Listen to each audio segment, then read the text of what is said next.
The night my son told me I was too old to matter, I smiled and pretended it didn't hurt. But it did. I sat quietly at the dinner table while my family discussed plans, money, and decisions as if I were invisible. Then Michael looked at me and said words I will never forget. "Mom, none of this really concerns you anymore." 3 weeks later, we were eating dinner in that same room when a breaking news segment interrupted the program on television. And suddenly, my name appeared on the screen. Allison Murphy. The fork slipped from my son's hand. My daughter-in-law turned pale, and for the first time in years, everyone in that house looked at me. Not because I was old, but because they had just discovered who I really was. If you've ever felt overlooked, dismissed, or treated like your best years were behind you, I'd love to hear your story. Please like and subscribe if stories like this speak to your heart. And before we begin, tell me in the comments how this opening made you feel. Also, let me know where you're watching from and what time it is there right now. I'd truly love to read every response. If you had asked me 10 years earlier whether I thought my own family would one day treat me like a piece of old furniture, I would have laughed. Not because I thought life was perfect, but because I believed love was stronger than time. My name is Allison Murphy. I am 72 years old, and for most of my life, I measured my worth by the people I loved. My husband, Robert, my son, Michael, and later my granddaughter, Emma. Everything I did revolved around them. Looking back now, maybe that was my first mistake. 3 years before the night my name appeared on television, my husband died. Robert and I had been married for 47 years. 47 years. Sometimes I still find it difficult to say that number out loud. We had built a life together in a quiet suburb outside Columbus, Ohio. Nothing extravagant, no mansion, no luxury vacations, just a comfortable home filled with memories. The kitchen where we drank coffee every morning. The porch where Robert watched thunderstorms roll in during summer. The garden we planted together after Michael left for college. When Robert passed away after a short battle with cancer, the silence inside that house became unbearable. Every room reminded me of him. Every chair, every photograph, every creak in the hallway. For months, I wandered through the house like a ghost. Then Michael started visiting more often. At first, I was grateful. He seemed concerned. He brought groceries. He helped with repairs. He called every few days to check on me. One afternoon, he sat beside me at the kitchen table. "Mom," he said gently, "you shouldn't be alone." I remember crying when he said that, because I thought it came from love. Maybe part of it did, or maybe I simply wanted to believe it. A few months later, Michael suggested selling the house. He explained that the maintenance was becoming too much. The property taxes were rising. The neighborhood was changing. "You can move in with us," he said. "You'll always have family around." Jennifer, his wife, agreed immediately. "We'd love having you with us." Emma even hugged me. Looking back now, that hug hurts more than almost anything else. Because at the time, I believed every word. I sold the home Robert and I had spent nearly 5 decades building. The day I handed over the keys, I sat in my car and cried so hard I could barely breathe. It felt like losing my husband all over again. But I told myself it was worth it. I was choosing family. I was choosing togetherness. I was choosing not to grow old alone. The first few months in Michael's house were pleasant. Jennifer made room for my belongings. Emma occasionally sat with me in the evenings. Michael checked on me regularly. For a while I felt welcome. Then little things began to change. At first they were so small that I barely noticed. Family conversations would stop when I entered the room. Plans would be discussed without including me. Weekend outings happened without invitations. If I asked questions, answers became shorter, less patient, less interested. One evening, I walked into the living room while Michael and Jennifer were discussing finances. The conversation stopped immediately. Jennifer forced a smile. Oh, it's nothing important. I nodded and walked away. But the phrase stayed with me. Nothing important. I heard it again weeks later. Then again, and again. Slowly I realized something painful. Important things were happening. I simply wasn't considered important enough to hear them. The house itself reflected the change. When I first moved in, family photos filled the living room. Over time, newer pictures replaced older ones. Pictures of Michael, Jennifer, Emma, vacations, celebrations, achievements. I noticed there wasn't a single recent photograph of me displayed anywhere. Not one. At first, I told myself I was imagining things. Then one afternoon, while dusting shelves, I counted. 23 framed photographs. None included me. I remember standing there with the dust cloth in my hand, feeling foolish for caring. Feeling even more foolish because I couldn't stop caring. The hardest part wasn't the loneliness. It was becoming invisible while surrounded by people. Every morning, I woke before everyone else. I made coffee. I cleaned the kitchen. I folded laundry. I watered plants. I helped with household chores whenever possible. Yet somehow I felt less like a family member and more like an unpaid caretaker. Nobody asked how I was doing. Nobody asked what I needed. Nobody seemed curious about my thoughts. Sometimes entire days passed without anyone speaking more than a few words to me. Meanwhile, Emma changed too. That hurt more than I expected. She had always been my shadow when she was little. I taught her how to bake cookies. I attended every school recital, every soccer game, every graduation ceremony. When she was 8 years old, she used to climb into my lap and tell me all her secrets.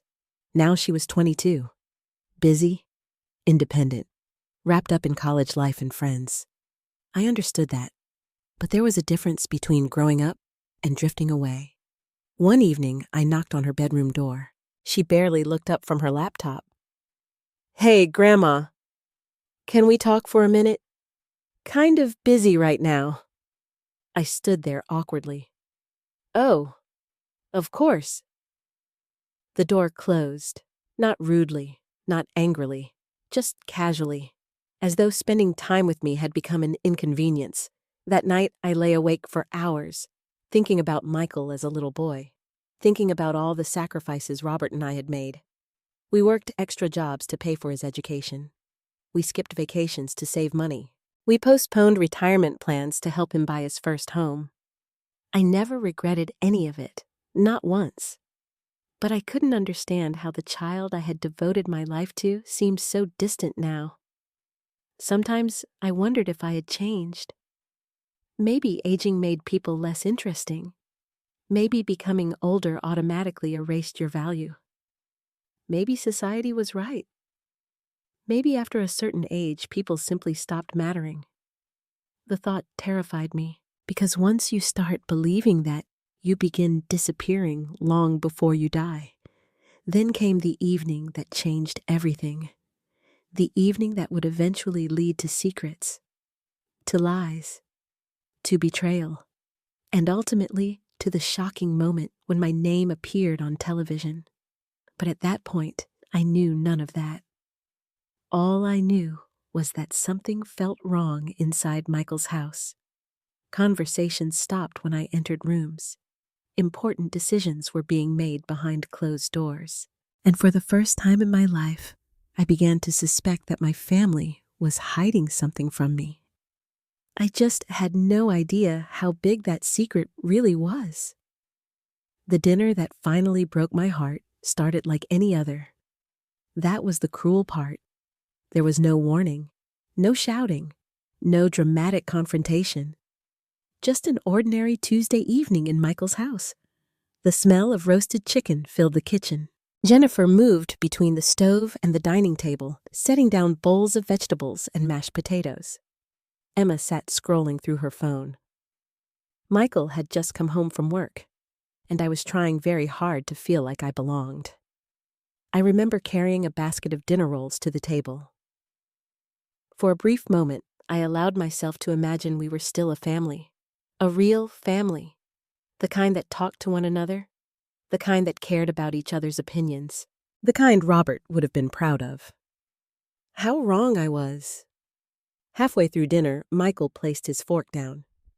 We need to make a decision about the house. Immediately, Jennifer looked toward him. Emma looked up from her phone. Something about their expressions made me uneasy. It felt like they had already discussed this before, without me. What kind of decision? I asked. Michael took a sip of water. We've been looking at some opportunities.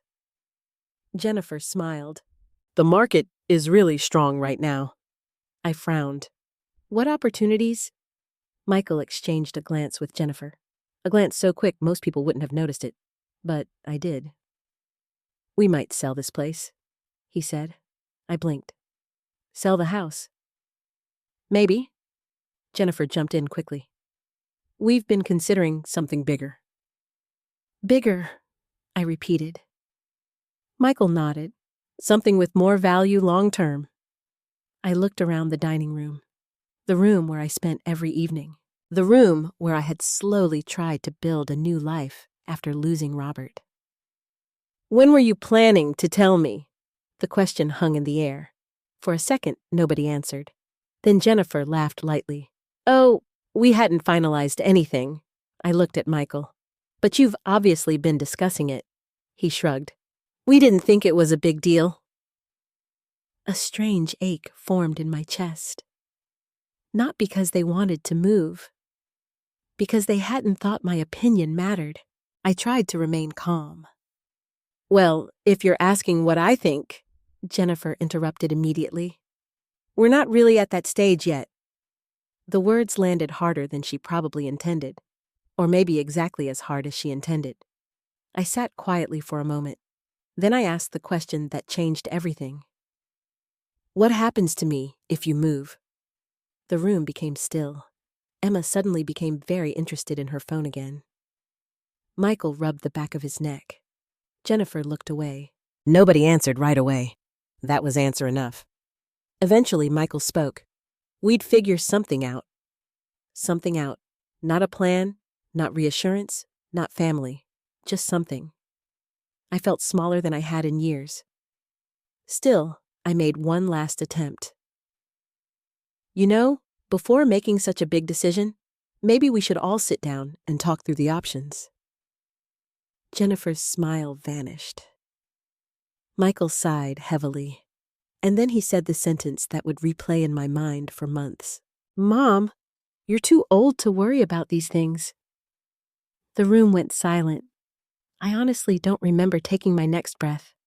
I just remember staring at him, waiting for him to realize what he had said, waiting for him to apologize, waiting for Emma to speak up. Nobody did. Michael continued eating. Jennifer focused on her plate. Emma remained silent, as if those words were perfectly normal, as if I had just been informed of the weather, not told that my thoughts no longer mattered, not told that my age had erased my voice, not told that I had become irrelevant. I managed a small smile, the kind people wear when they're trying not to cry. Right, I whispered. The rest of dinner passed in a blur. I don't remember what anyone talked about afterward. I don't remember dessert. I don't remember clearing the table. All I remember is going upstairs and closing my bedroom door. Then finally, allowing myself to cry. I sat on the edge of my bed and cried harder than I had since Robert's funeral. Because losing a husband to death is one kind of pain. Watching your living family slowly stop seeing you is another. That pain is harder to explain, harder to heal. Around midnight, I was still awake. The house had gone quiet. Everyone else was sleeping.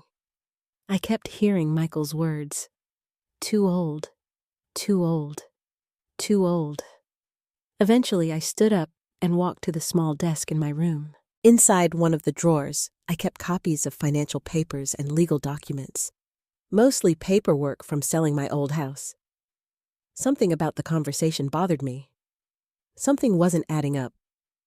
I began sorting through folders, tax records, insurance forms, property documents, closing paperwork, page after page. Then I found something unexpected, a deed. I adjusted my reading glasses, read it once, then twice, then a third time. My heartbeat quickened. According to the paperwork, the house wasn't owned entirely by Michael and Jennifer. Part of the ownership structure still involved assets connected to funds I had contributed after selling my own home. Legally, things were more complicated than Michael had implied. Far more complicated. Which raised an uncomfortable question. If they wanted to sell the house, why hadn't they discussed it with me? And why were they acting as though my opinion didn't matter? I sat there for nearly an hour. The deeper I looked, the more uneasy I became. Then another thought surfaced. Robert. Whenever something complicated happened, Robert always kept records, meticulous records. He trusted paperwork more than memory. A faint memory stirred. Several years before he died, he had placed a wooden box in our attic. I remembered asking about it once. He had smiled and said, "Just some things worth keeping." At the time, I never thought much about it. After all, Robert saved everything. Letters, receipts, photographs, old military papers. But now in the silence of that room, the memory felt different, important. I opened the closet and searched through a few storage containers I had brought from our old house. Most held clothes and keepsakes. Then buried behind 2 boxes of Christmas decorations, I found it. A small wooden chest. Dust covered the lid. My hands trembled. I hadn't opened it since Robert died. For a long moment, I simply stared at it. The sight alone brought tears to my eyes. I could almost hear his voice, could almost see him smiling, could almost feel his hand holding mine. Slowly, I carried the box to the bed. The brass latch was slightly tarnished. I ran my fingers across it. Something deep inside me whispered that whatever was inside might matter. That perhaps Robert had left something behind for a reason. Outside my bedroom window, the wind rustled through the trees. The house remained silent. Down the hall, my family slept peacefully, unaware that I was sitting there with a box that might change everything.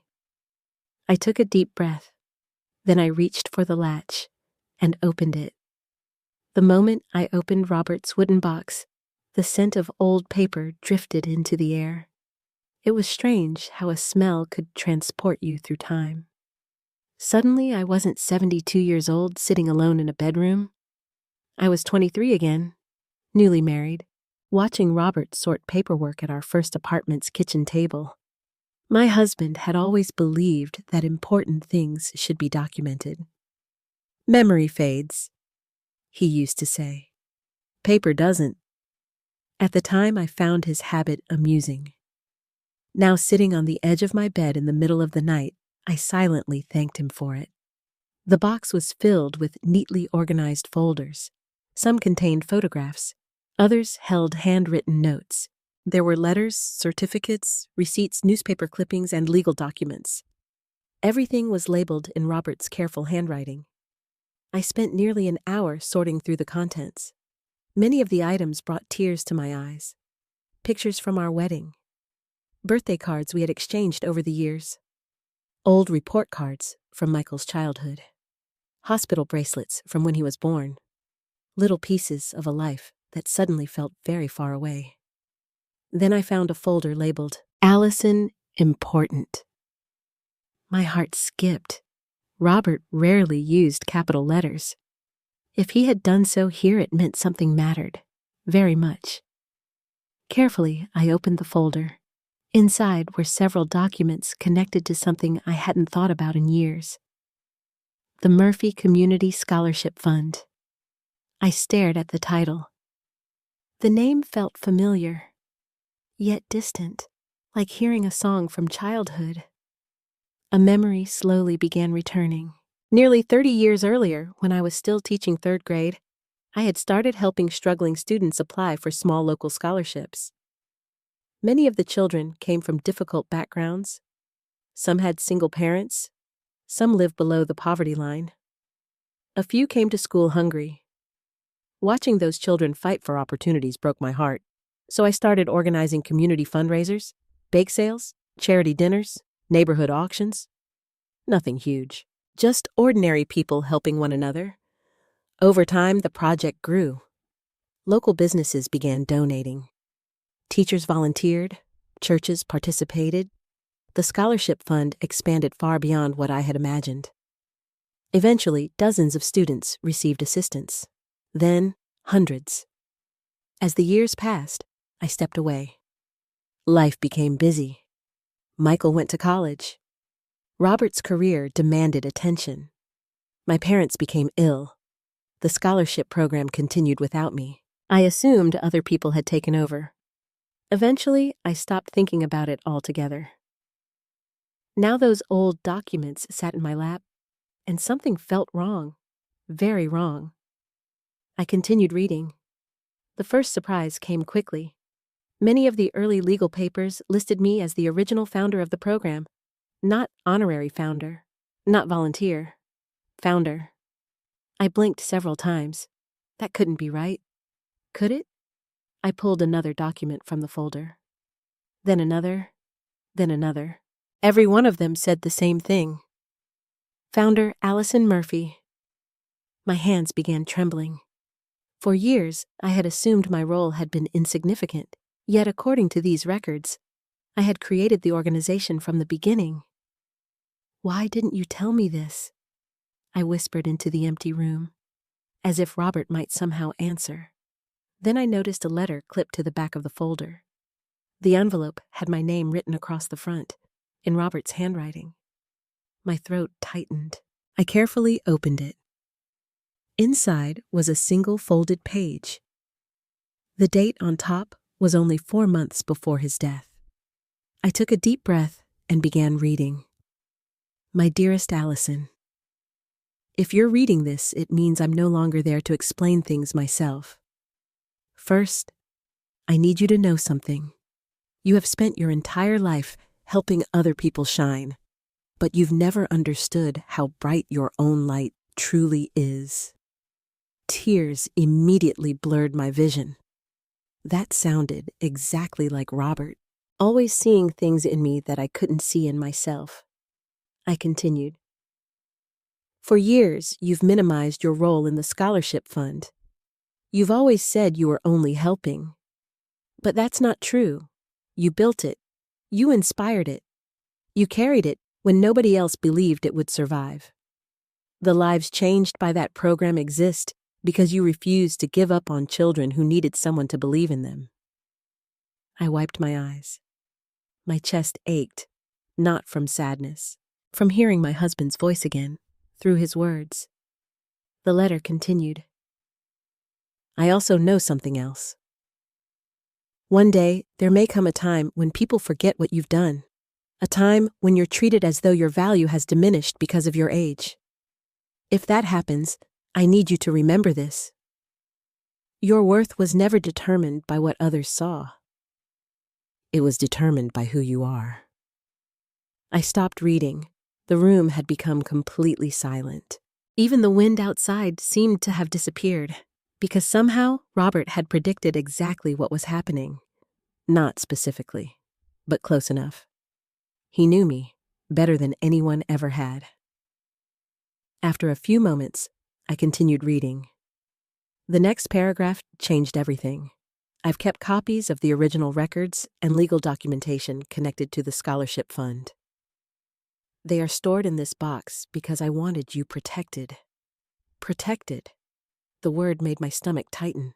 Protected from what I turned the page. What I read next left me speechless.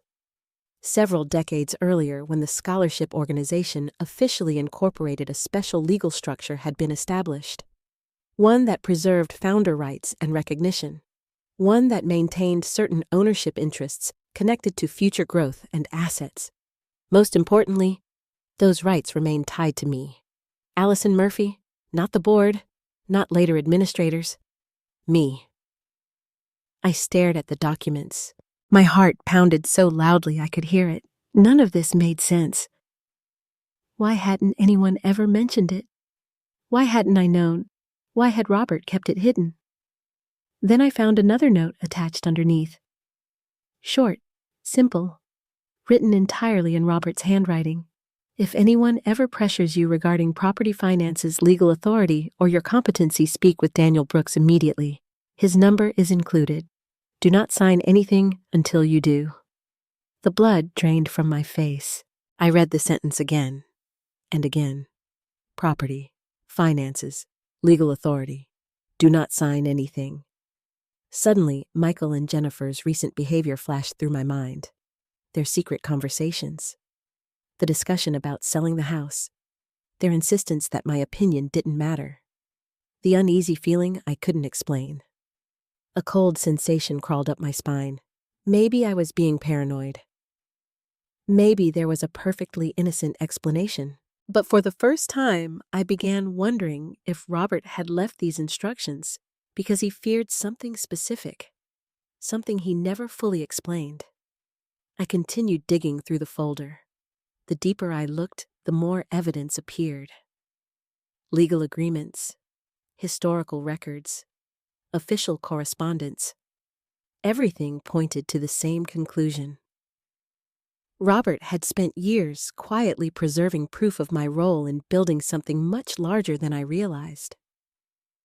Something valuable, something important, something people might have reasons to care about, or reasons to control.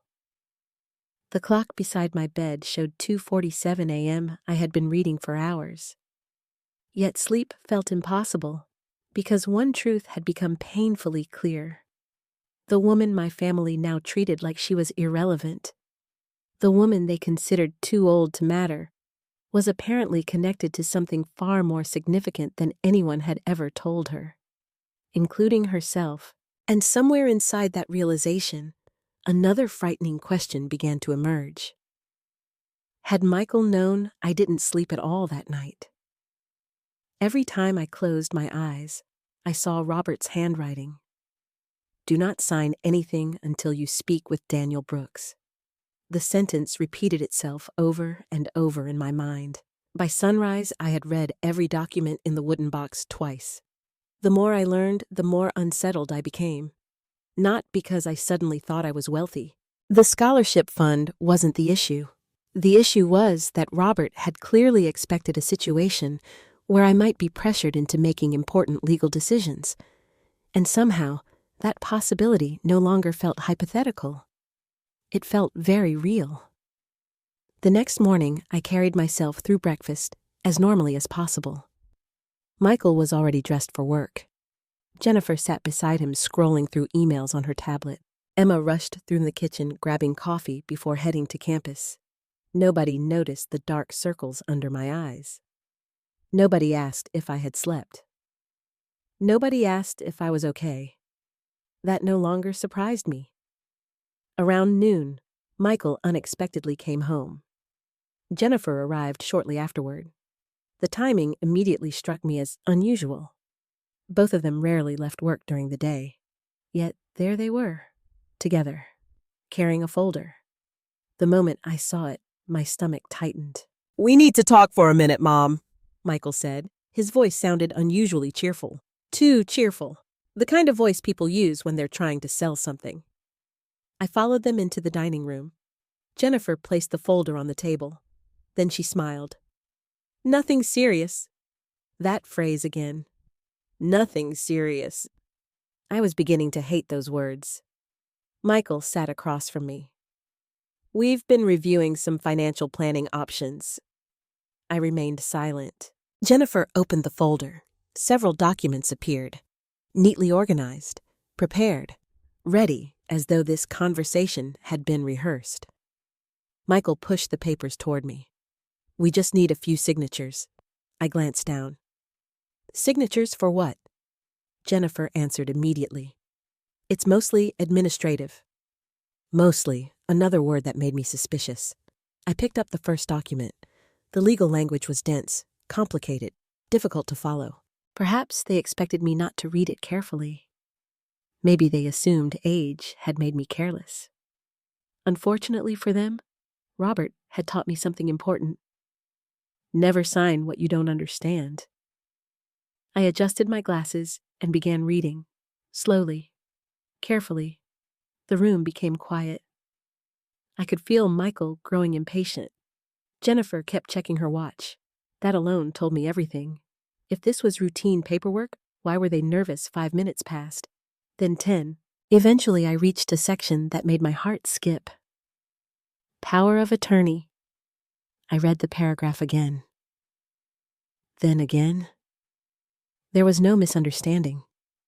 The document would give Michael significant authority over financial decisions connected to my assets and affairs. I looked up. My son avoided eye contact. Why would I need this? I asked quietly. Jennifer jumped in first. It's just a precaution. A precaution for what? In case something happens? I continued staring at her. What exactly do you think is going to happen? The smile on her face tightened. Michael finally spoke. Mom, you're 72.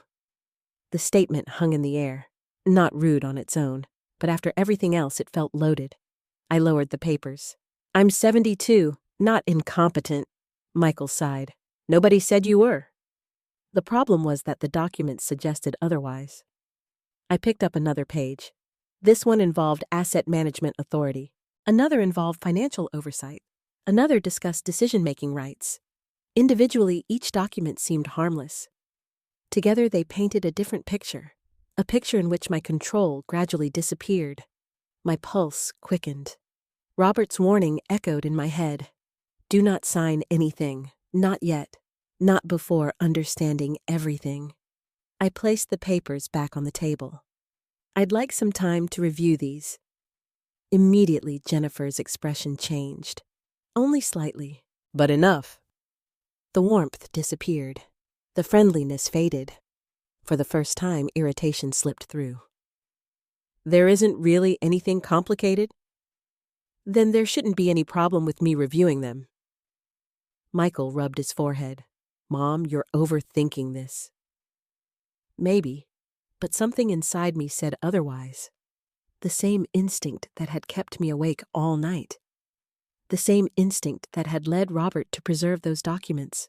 The same instinct telling me something wasn't right. I'd still like time.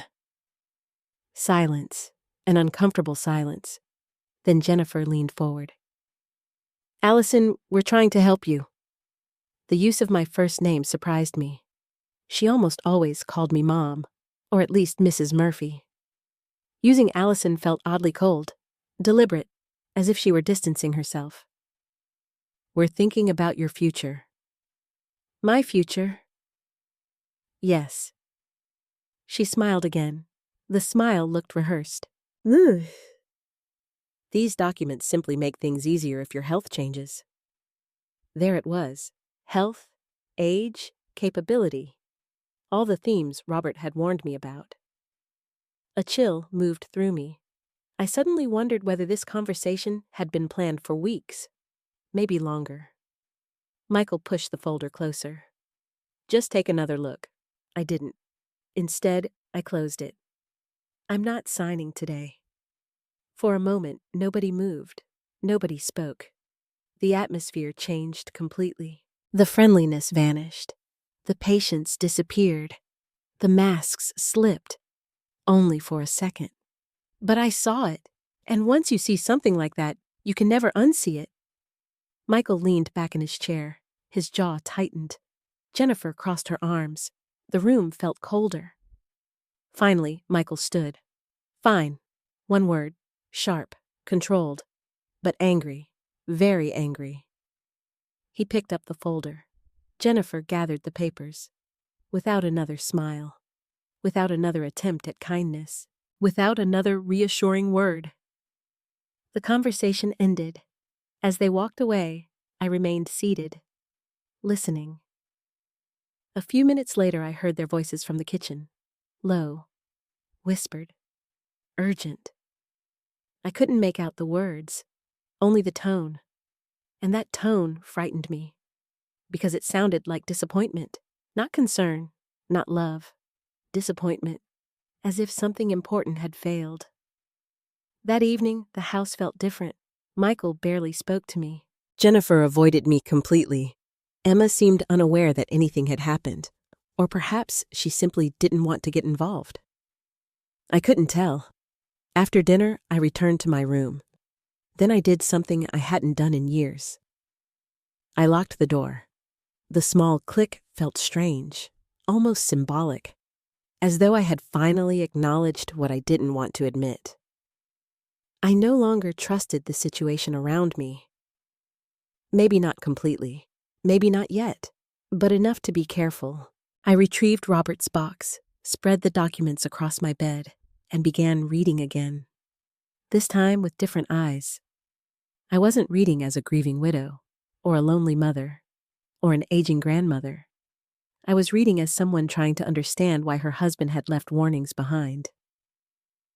Hours passed. Near midnight, I found another note attached to one of the legal files, a note I had somehow overlooked before. It wasn't addressed to me. It appeared to be written by Robert himself. A private reminder. Short, simple, only one sentence. If circumstances ever seem unusual, Daniel will know what to do. Daniel Brooks. The attorney. The same name mentioned in the letter. The same person Robert trusted. I stared at the note for a long time. Then I reached for the business card tucked inside the folder. Daniel Brooks, attorney at law. A phone number sat beneath the name. My fingers hovered over it. For the first time, I seriously considered making the call, because one thing had become painfully obvious. Michael and Jennifer wanted something important enough to prepare legal documents, something important enough to become frustrated when I refused. And if Robert had spent years protecting information connected to me, then maybe the answers were much bigger than I realized. Much bigger than a house, much bigger than a signature. And somewhere deep inside, a terrifying possibility began to form. What if my son already knew exactly what those documents in Robert's box contained? The next morning, I woke up with Daniel Brooks' business card still resting on my nightstand. For several minutes, I simply stared at it. I had never been the kind of person who enjoyed conflict. My entire life, I had been a peacemaker. When Michael got into trouble at school, I smoothed things over. When relatives argued during holidays, I played mediator. When Robert and I disagreed, I was usually the first one willing to compromise. Peace mattered to me. Family mattered to me. But lately, something inside me had started changing. Not because I wanted to fight, because I was becoming tired of being afraid. Afraid of asking questions. Afraid of making people uncomfortable. Afraid of discovering truths I might not like. That morning, for the first time in a long time, I decided to stop being afraid. At least a little. I slipped Daniel's card into my purse. Not because I planned to call him immediately, but because carrying it made me feel less alone, as though Robert had somehow left me an ally. Someone who knew things I didn't. Someone who might help me understand what was happening. The house was unusually quiet. Michael had already gone to work. Jennifer had left shortly afterward. Emma was at campus. For a few precious hours, I had the place to myself. I made coffee and sat on the back patio. The autumn air felt cool against my skin. Leaves drifted across the yard. For a brief moment, life seemed peaceful again. Then I heard a familiar voice. "Well, look who finally came outside." I looked up. Standing near the fence was Harold Jenkins. I hadn't seen him in months. Harold was 75 years old and had lived down the street from Robert and me for nearly 4 decades before I sold our house. He and Robert had become friends long before Michael was born. The two of them spent years fishing together, fixing things together, and arguing about sports together. After Robert died, Harold checked on me often, at least until I moved away. Now seeing him felt like seeing a piece of my old life, a piece of myself. I smiled. "Harold," he grinned. There she is. A few minutes later, we were sitting together on the patio. Talking. Really talking. Not the quick conversations I usually had these days. Actual conversation. The kind where someone listens. The kind where someone cares about your answers. I hadn't realized how much I missed that. Harold asked about my health, my hobbies, my days. He asked questions nobody in the house had asked in months, and somehow that made me emotional. Maybe more emotional than it should have. Because loneliness doesn't always come from being physically alone. Sometimes it comes from feeling unseen. And lately, I had felt invisible. Eventually, Harold leaned back in his chair.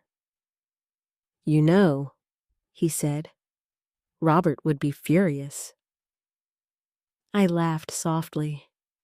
"About what?" The way you talk about yourself." I frowned. "What do you mean?" He shook his head. "You always did that." "Did what?" "Act like you never accomplished anything." The comment surprised me. I stared at him. He continued, "Allison, do you have any idea how many people still talk about what you did?" I blinked. "What I did?" "With the scholarship program." Immediately my stomach tightened. The scholarship fund again. The same topic that kept appearing ever since I opened Robert's box. "I didn't do much," I said. Harold burst out laughing. A genuine laugh, the kind Robert used to make. "No wonder Robert used to complain about you." I couldn't help smiling. "He complained about me." "Constantly." I laughed. "What did he say?" Harold pointed a finger at me. "He said you never understood your own value." The words hit me harder than expected, because they sounded exactly like Robert's letter. Exactly. For a moment, I couldn't speak. Harold continued. "You remember the Wilson family?" I nodded. Of course I did. Their daughter had been one of my students. "That girl became a pediatric surgeon." I smiled. "Really?" "Really," he nodded. "First person in her family to graduate college." I felt warmth spread through my chest. Harold wasn't finished. "What about Marcus Bell?" I laughed. "The kid who got suspended every other month." "The same one." Harold grinned. "Owns 3 businesses now." I stared. "You're kidding." "Nope." One story became another, then another, then another. For nearly an hour, Harold reminded me of people I had forgotten, lives I had touched, students I had encouraged, families I had helped, scholarships I had organized, fundraisers I had led. One by one, he rebuilt pieces of a past I had somehow minimized, a past that looked very different through someone else's eyes. By the time he finished, my eyes were wet. Not from sadness, from disbelief. Because for years, I had quietly convinced myself that my life was ordinary, that I hadn't accomplished much, that I was simply a wife, a mother, a grandmother, nothing special. But Harold was showing me something different, a version of my life measured by impact, not attention, not money, impact. And that version looked far more meaningful. Then his expression changed, subtly, almost cautiously. "There was actually another reason I wanted to see you." My stomach tightened. "What is it?" He hesitated, as though deciding how much to say. Finally, he reached into his jacket pocket and handed me a business card. I froze. The name printed across it was unfamiliar. Sarah Collins, investigative reporter, WCMH News. I looked up. "Why are you giving me this?" Harold folded his arms. "Because she's been looking for you." The world seemed to stop moving. For a second, I wondered if I had heard him correctly. "Looking for me?" He nodded. "About 2 weeks ago." I stared at him. "Why?" That part she wouldn't explain. My pulse quickened. A dozen possibilities raced through my mind. None made sense. "I'm nobody," I said. Harold immediately shook his head. "There you go again." I ignored the comment. "Why would a reporter want to talk to me?" He shrugged. All she said was that she was researching something connected to community education programs. The scholarship fund? My mind went there instantly. It had to. Nothing else fit. Nothing else explained Daniel Brooks, or Robert's documents, or this sudden interest from a reporter. Harold watched my face carefully. "Do you know what this is about?" I hesitated, then slowly shook my head. Not entirely a lie. I didn't know. Not really. I only had pieces, fragments, questions, no answers. Before leaving, Harold placed a hand on my shoulder. The gesture reminded me so much of Robert that I nearly cried. "Listen to me." I looked up. His eyes were serious. "Don't let anybody convince you that your life didn't matter." I swallowed hard. Harold continued, "Because I know people whose lives are better because of you." For several seconds, neither of us spoke. Then he smiled. The old, familiar smile. The kind that carried kindness instead of judgment. And after he left, I sat alone on the patio, holding Sarah Collins' business card, holding Daniel Brooks' card, holding Robert's secrets. And for the first time, a possibility entered my mind. Maybe the story everyone believed about Allison Murphy wasn't the real story. Maybe even I didn't know the truth yet. And somewhere out there, a reporter was trying to find it. For the next several days, I couldn't stop thinking about Sarah Collins. A reporter looking for me. Even now, saying it felt strange. My entire life, I had been the kind of person who stood behind the scenes. I organized events. I volunteered. I helped others succeed. I was never the person people put in front of cameras. Never the person whose name appeared in newspapers. Yet somehow a professional journalist was searching for Allison Murphy.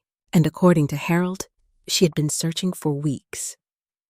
The thought followed me everywhere, while making coffee, while folding laundry, while lying awake at night. At the same time, another feeling continued growing inside me. The feeling that Michael and Jennifer were becoming increasingly frustrated, and that frustration seemed connected to my refusal to sign the documents. The change wasn't dramatic at first. It happened in small ways, quiet ways. The kinds of changes that make you question whether you're imagining them. One evening, I walked into the kitchen and found Jennifer speaking on the phone. The moment she saw me, she stopped talking. Immediately. Not gradually, not naturally. Instantly. "Okay, I'll call you back," she said. Then she hung up. I pretended not to notice, but I did. A few days later, I entered the living room and found Michael reviewing paperwork. Stacks of paperwork. The second he noticed me, he gathered everything together and closed the folder. Again. Too quickly. Too deliberately. As though he didn't want me seeing it. That night I sat alone in my room, trying to convince myself I was being paranoid. Trying to convince myself that families sometimes acted strangely. Trying to convince myself there was a harmless explanation. But the truth was becoming harder to ignore. Something was happening, and whatever it was, I wasn't supposed to know about it. The situation worsened the following week. It started on a Wednesday afternoon. I had just returned from a short walk around the neighborhood. Exercise had become one of the few things keeping me sane. The fresh air helped. The movement helped. Being outside helped. When I opened the front door, I immediately noticed something different. Several cardboard boxes sat in the hallway. My boxes. At first, I assumed someone had been cleaning. Then I looked closer. Family photographs, books, personal keepsakes, decorations from my bedroom. My stomach dropped. Slowly, I followed the trail of boxes upstairs, toward my room. Except when I reached the room, I froze. The bedroom door stood open. Inside, several pieces of furniture were missing. The small reading chair Robert had bought me years ago. Gone. The bookshelf. Gone. The lamp beside the window. Gone. I heard footsteps behind me. Jennifer. "Oh," she said casually. "You're back." I stared. What happened? She blinked. Asking about what? My room. Oh. The answer came too quickly, as though she had rehearsed it. We decided to make a few changes. We decided. Not discussed. Not asked. Decided. I looked around. My furniture is gone. Jennifer crossed her arms. We moved some things. Without telling me. Her smile disappeared. Only slightly, but enough. The upstairs guest room is being converted into a home office. I frowned. What does that have to do with my room? She sighed, as though I were making things difficult. We moved you downstairs.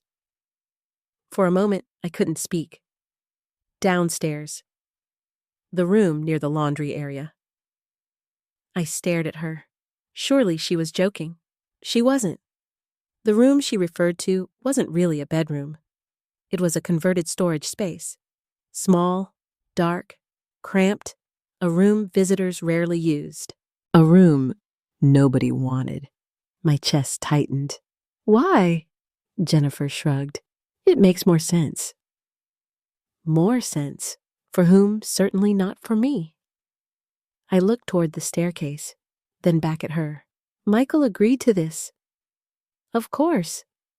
The words hurt more than they should have, because some small part of me still hoped my son would object, still hoped he would defend me, still hoped he would remember I was his mother.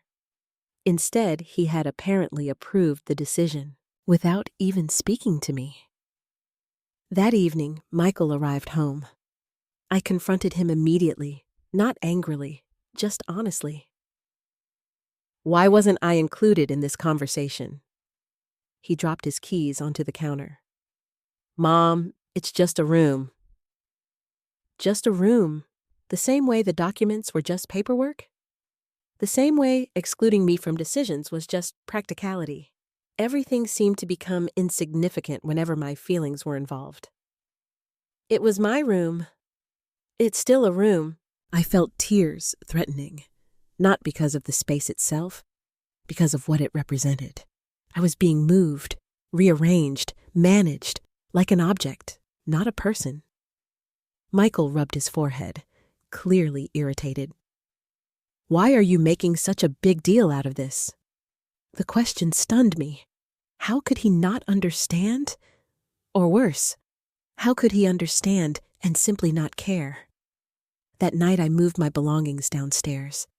Alone, nobody helped, nobody offered. Emma briefly looked in while I unpacked. She hesitated, almost as though she wanted to say something. Then she quietly walked away. The silence hurt. Perhaps more than words would have. Because silence often means choosing a side, and Emma kept choosing hers. The new room felt suffocating. One tiny window, a low ceiling, barely enough space for my belongings. As I arranged photographs on a shelf, I suddenly realized something. I was being pushed further and further to the margins of the household, physically, emotionally, practically. Every week my world seemed to shrink. Less authority, less space, less importance. The realization frightened me, because if I hadn't found Robert's documents, I might have accepted it. I might have convinced myself this was normal, that this was simply what happened when people grew old. But now I knew better, at least partly, and knowing made everything harder. 2 nights later, another incident occurred. One that removed any remaining doubt. I was searching for my purse before leaving for a doctor's appointment. After 15 minutes, I couldn't find it. Eventually, I discovered it inside a hallway closet, a place I never put it. Inside, my checkbook was missing. Several financial documents were gone as well. Panic immediately flooded through me. I searched everywhere. Nothing. When I asked Jennifer whether she had seen them, her response came almost instantly. No. Too fast, too smooth, too practiced. I knew she was lying. I couldn't prove it, but I knew. For the first time in my life, I genuinely felt unsafe inside my own family's home. Not physically, emotionally, legally, financially. Unsafe. That realization followed me upstairs later that evening. Or, rather, downstairs. to my new room. As I sat on the edge of the bed, surrounded by boxes, I noticed something sticking out from one of them. A familiar object. Old, dusty, nearly forgotten. Robert's emergency cell phone. A small flip phone he used years before smartphones became common. I smiled despite everything. Robert had insisted on keeping it. "Backup plans matter," he always said. I picked it up, expecting it to be dead. Yet when I pressed the power button, the screen flickered, then lit up. My heart skipped. The battery was nearly empty, but the phone still worked. Slowly, I opened the contacts list, and what I found made me sit upright. Because among the names stored inside were several entries Robert had never mentioned, including one contact labeled only DB and another labeled Sarah C. I stared at the screen, then at Robert's old phone, then back at the screen again. A cold chill moved through my body, because suddenly it felt as though my husband had known this day might come, and somehow he had already prepared for it. I barely slept that night. Robert's old phone sat on my bedside table like a message from beyond the grave. Every few minutes I found myself picking it up again, checking the contacts, reading the names, searching for clues. The entries were surprisingly sparse. Robert had never been a man who stored unnecessary information. If someone's name remained in that phone after all those years, there was probably a reason. And the two names that mattered most were impossible to ignore. DB and Sarah C. Daniel Brooks, Sarah Collins, the same attorney, the same reporter, both connected somehow to Robert's secrets, both connected somehow to me. By morning, I knew I couldn't wait any longer. If I wanted answers, I had to start asking questions. For the first time in months, I left the house without telling anyone where I was going. That small act felt strangely rebellious, almost ridiculous. At 72 years old, I felt like a teenager sneaking out. Yet lately, every independent decision seemed to require courage. I drove to a quiet coffee shop several miles away, far enough that nobody from the neighborhood was likely to recognize me. Far enough that Michael and Jennifer wouldn't accidentally walk in. I ordered coffee, found a table in the corner, and stared at Sarah Collins' business card for nearly 10 minutes, then finally dialed the number. My heart pounded. The phone rang twice, 3 times. Then someone answered. "This is Sarah Collins." Her voice sounded professional, confident. I nearly hung up. Instead, I took a breath. "My name is Allison Murphy." Silence, not long. Only a second. But enough. Then Sarah spoke. "Mrs. Murphy." The way she said my name immediately caught my attention. Not confusion, recognition. She knew exactly who I was. "I've been hoping you'd call." A chill ran through me. I glanced around the coffee shop, suddenly aware of every sound, every movement, every person nearby. "You've been looking for me?" "Yes." "Why?" Another brief pause. Then Sarah answered carefully. "Because I believe you deserve to know the truth." The truth. The phrase landed heavily. My grip tightened around the phone. What truth? I'm not comfortable discussing everything over the phone. Immediately, my anxiety increased. Why not? Because some of what I've uncovered is significant. Significant, not suspicious, not interesting. Significant. The distinction mattered. I swallowed hard. "What exactly have you uncovered?" Sarah's voice softened. "Mrs. Murphy, have you ever heard of the National Community Education Legacy Award?" I frowned. "No. It's one of the most respected recognitions in community education." I remained silent, unsure where this was going. Sarah continued. "Every year, candidates are nominated based on documented impact." I felt confused. "Okay. And your name came up." I laughed. Actually laughed. Not because it was funny, because it sounded impossible. My name, yes. There must be some mistake. I don't think there is. The certainty in her voice unsettled me. Sarah continued. Several months ago, while researching educational initiatives throughout Ohio, I encountered repeated references to someone named Allison Murphy. I stared out the coffee shop window. Speechless. She kept talking. The same name appeared again and again. Scholarship records, community grant applications, archived newspaper articles, letters from former students, historical documentation, dozens of references. My heart began racing. The scholarship fund, it had to be. Nothing else fit. Nothing else explained this. Sarah continued. The strange part was that the official history of the organization barely mentioned you. That got my attention. What do you mean? The records didn't match. I sat up straighter. What records? The public version and the original version. The words sent chills through me. For several seconds, I couldn't speak. Sarah lowered her voice.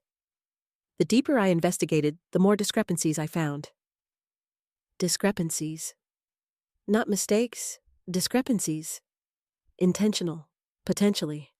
I suddenly remembered Robert preserving documents, keeping records, saving evidence. My stomach tightened. What kind of discrepancies? The kind that suggest history may have been rewritten. My breath caught. Rewritten. The word echoed in my mind. History rewritten. Was that why Robert saved everything? Had someone tried to erase me or at least minimize my role? Sarah spoke again. I'd like to meet you. I hesitated.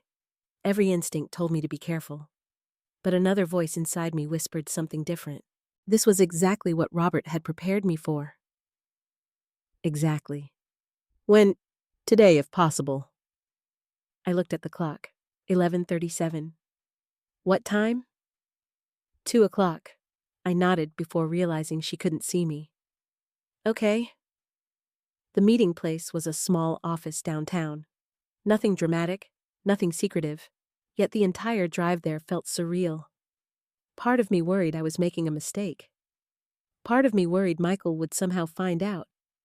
Part of me worried about what I might learn. But mostly, I worried about what would happen if I didn't go. At precisely 2:00, I walked into Sarah Collins' office. She stood immediately, a woman in her late 30s, professional, sharp-eyed, kind. More importantly, she looked genuinely happy to see me. Not because I was famous, not because I was important, because she had been looking for answers, and apparently I was one of them. Mrs. Murphy, please call me Allison. She smiled. Then call me Sarah. The meeting began simply. Questions, stories, memories.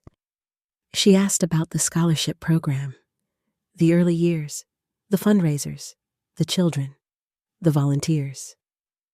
As I spoke, Sarah occasionally nodded, occasionally took notes, occasionally exchanged glances with another researcher in the room. Each reaction increased my curiosity. Finally, after nearly an hour, Sarah opened a large folder.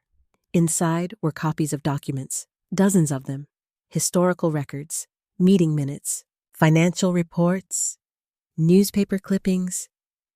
The deeper she went, the more shocked I became, because many of the documents mirrored what Robert had preserved.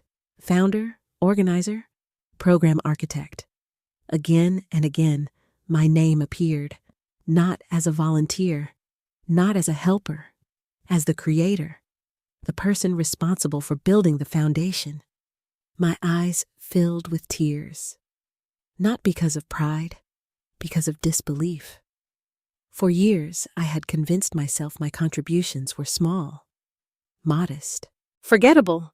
Now evidence suggested otherwise. Sarah carefully slid another document across the table. This is why we needed to find you. I looked down, then froze. It was an official nomination file. My nomination file for the National Community Education Legacy Award. My hands began trembling. What is this? Sarah smiled softly. Allison Murphy, you have been formally nominated for one of the highest community service honors in the country. I stared at her, unable to process the words, unable to breathe, unable to think. The room suddenly felt very quiet, very still. Then Sarah said something that changed everything. The committee has already completed its review. I looked up. What does that mean? Her smile widened. It means your nomination isn't the story anymore. My heart pounded. What is? Sarah leaned forward. The story is that you're one of the leading candidates to win. The world seemed to stop. And in that moment, I realized something extraordinary. While my family was treating me as though I no longer mattered, somewhere outside that house, strangers were uncovering proof that my life had mattered far more than I ever knew. Breathing, trying to process the betrayal. Then something unexpected happened. A soft knock sounded on my door. 3 gentle taps. I froze. Nobody ever knocked. Not anymore. Slowly, I opened the door. Emma stood there. Her face looked pale, worried, different. For the first time in a very long time, she didn't look like Michael's daughter. She looked like my granddaughter. Grandma. I swallowed hard. Yes. Emma hesitated, as though struggling with something. Then she spoke, quietly, almost in a whisper. I think Mom and Dad are hiding something from you. For several seconds, neither of us moved. Neither of us spoke. Because deep down, we both knew the truth. The game had changed, and Emma had finally started asking the same questions I was. For several seconds, I simply stared at Emma. I think Mom and Dad are hiding something from you. The words hung in the air between us. I had waited months, perhaps years, for someone in that house to acknowledge what I was feeling. Now it was finally happening, and somehow that made my heart ache even more, because it meant I hadn't imagined any of it. Emma stepped into the room and quietly closed the door behind her. The gesture immediately told me how serious she was. My granddaughter looked nervous, almost frightened. I had not seen that expression on her face since she was a little girl. Sit down, I said softly. She sat on the edge of the bed. For a moment, neither of us spoke. Then Emma looked at me. Grandma, can I ask you something? Of course. Have Mom and Dad been asking you to sign things? I felt my stomach tighten. So, she knew. Not everything, but enough. Yes. Emma lowered her eyes. They've been talking about it for weeks. My pulse quickened.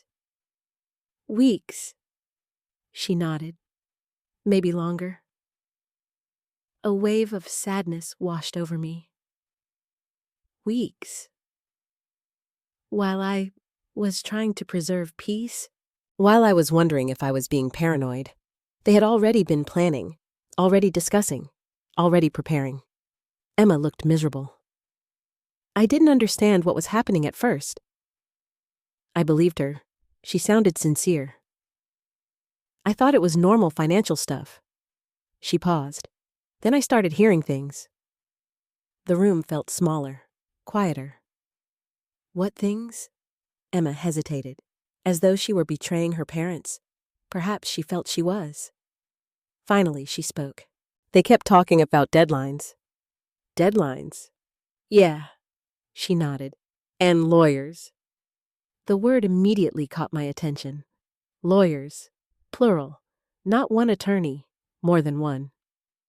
I remembered the conversation I had overheard, the mention of guardianship, the mention of another lawyer, the mention of timing. Everything suddenly seemed connected. Emma continued. A few nights ago, I heard Mom say they needed to move faster. My heartbeat accelerated. Faster for what? I don't know. The answer sounded honest, and somehow that made it more frightening. Because if even Emma didn't know the full truth, then whatever Michael and Jennifer were doing was being hidden carefully. Very carefully. The following morning, I called Sarah Collins. The moment she answered, I explained everything. The guardianship discussion. The signatures. The pressure. The secrecy. By the time I finished, Sarah was silent. Then she asked a question.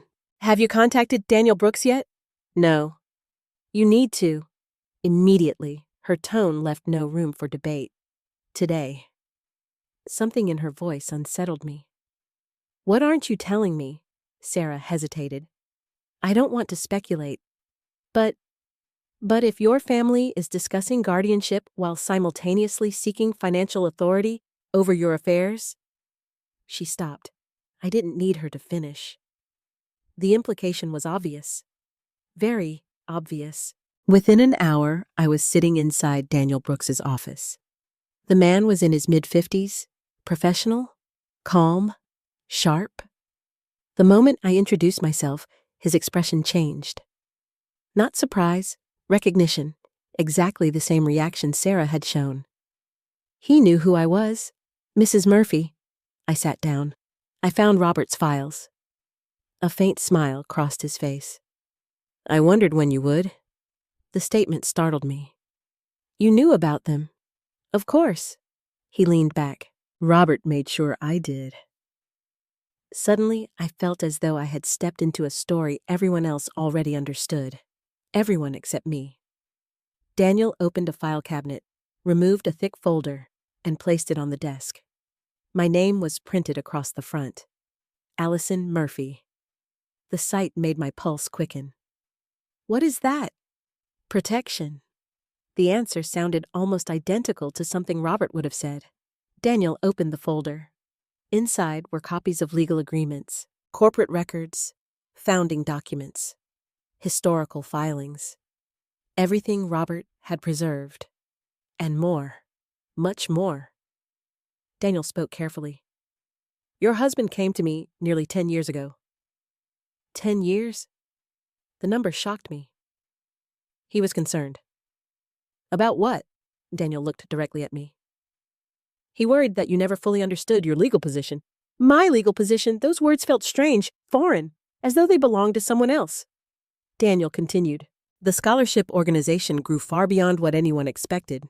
I nodded. Sarah had mentioned something similar. "But there was a problem." I leaned forward. "What problem?"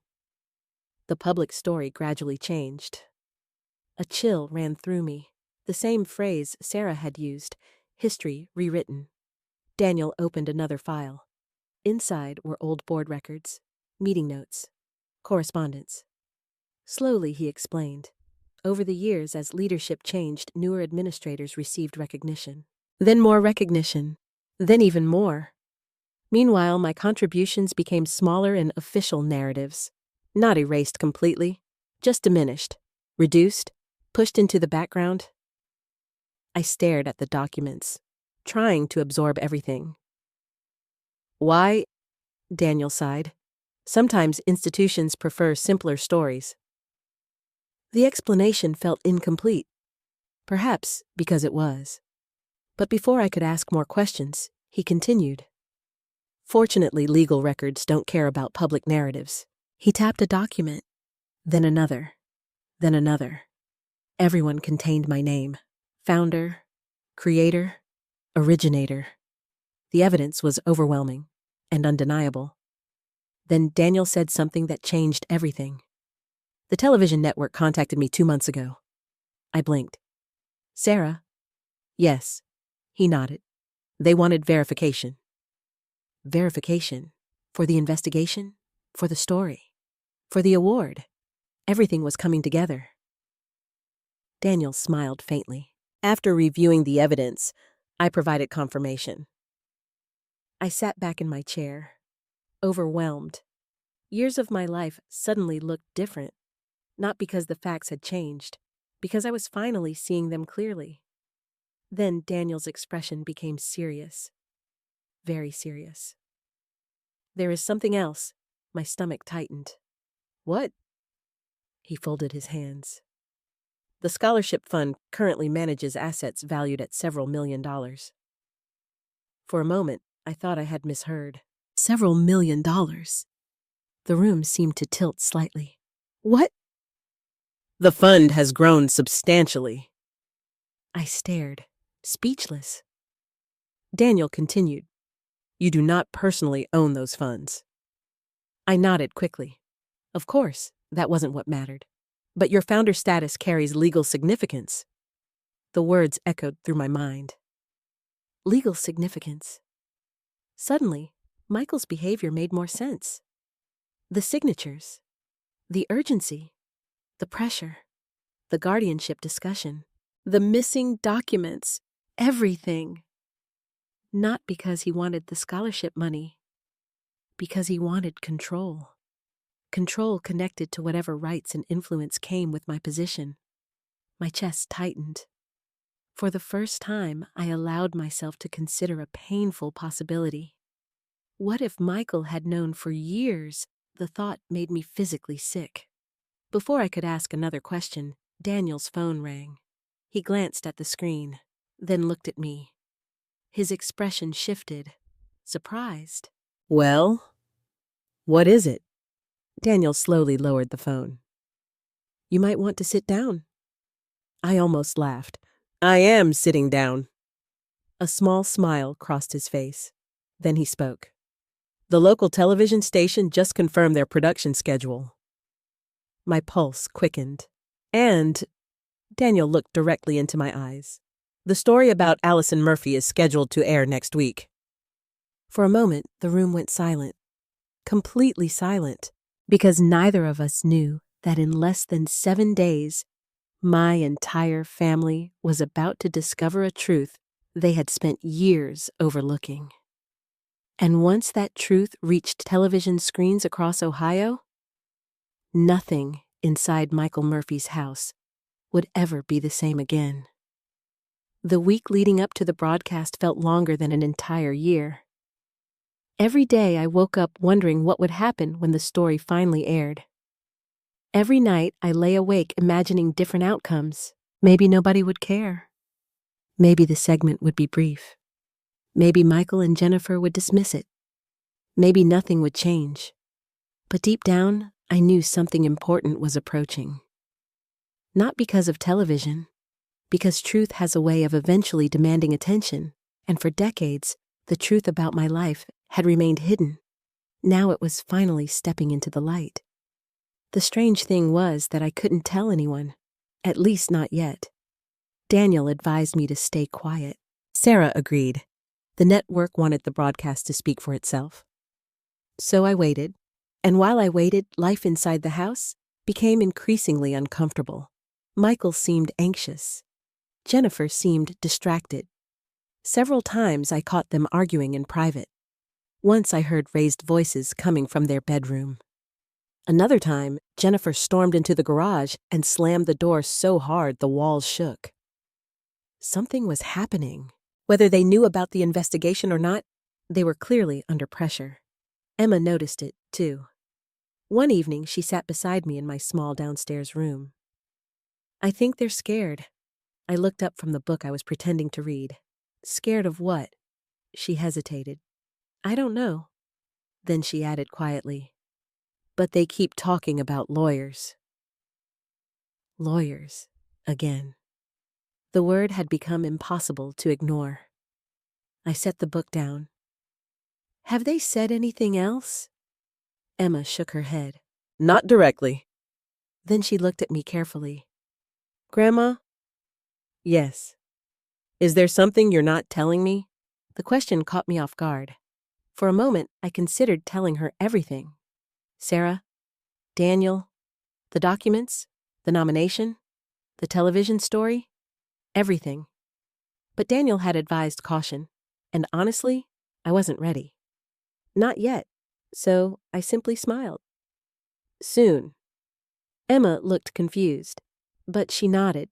Somehow that was enough. The morning of the broadcast arrived without ceremony. No thunder, no dramatic signs. Just an ordinary Tuesday. Michael went to work. Jennifer left shortly afterward. Emma attended classes. I spent most of the day pacing, trying to stay calm, failing completely. Around noon, Sarah called. "We're ready." My stomach flipped.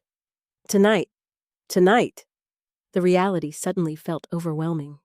Years of forgotten history, years of silence, years of being overlooked, all leading to a single evening. Sarah's voice softened. "How are you holding up?" I laughed nervously. "Ask me tomorrow." She laughed too. Then her tone became serious.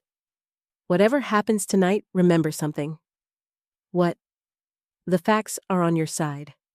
After we hung up, I sat quietly for several minutes, thinking, remembering, praying, not for recognition, not for awards, not even for justice. I prayed for peace. Because despite everything, Michael was still my son. Jennifer was still family. Emma was still my granddaughter. And no matter what happened next, I knew the truth would hurt them. The question was whether it would also help them. By evening, the entire household was home. Dinner felt awkward, tense. Everyone seemed exhausted. Even Jennifer was unusually quiet. The television played softly in the background. Nobody paid much attention to it, at least not initially. Around 7 o'clock, Emma grabbed the remote. "I heard there's some local feature story tonight." Jennifer shrugged. Michael barely looked up from his phone. I remained silent. My pulse was already racing. The program began. Weather, traffic updates, community announcements, normal television, nothing unusual. Then the anchor smiled at the camera. "And now a special story about one woman's extraordinary impact on generations of Ohio students." My entire body froze. Emma looked up. Michael glanced toward the screen. Jennifer reached for her drink. The segment began. The first images showed old school buildings, children, scholarship ceremonies, community events. A narrator began speaking. For decades, thousands of people benefited from a program whose true origin story remained largely forgotten. Michael frowned. Jennifer's eyes narrowed. Then came the first document, a historical record displayed across the screen. Founder Allison Murphy. The glass slipped from Jennifer's hand. It shattered against the floor. Nobody moved. Nobody spoke. Because at that exact moment, my name appeared on the television. Allison Murphy. Large, clear, impossible to miss. The room fell completely silent.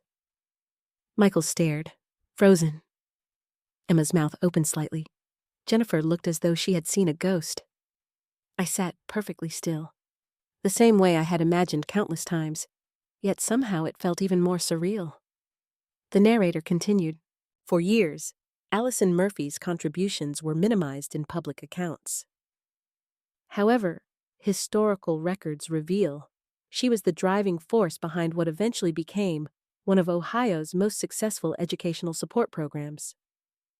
More documents appeared, more records, more evidence. Everyone carried my name. Everyone supported the same conclusion. Founder, creator, visionary. The words felt unreal. Then came interviews. Former students, former volunteers, community leaders. One after another, stories filled the screen. A doctor, a teacher, a business owner, a military officer. People whose lives had been changed by scholarships. People I barely remembered. People who remembered me. One woman fought tears while speaking.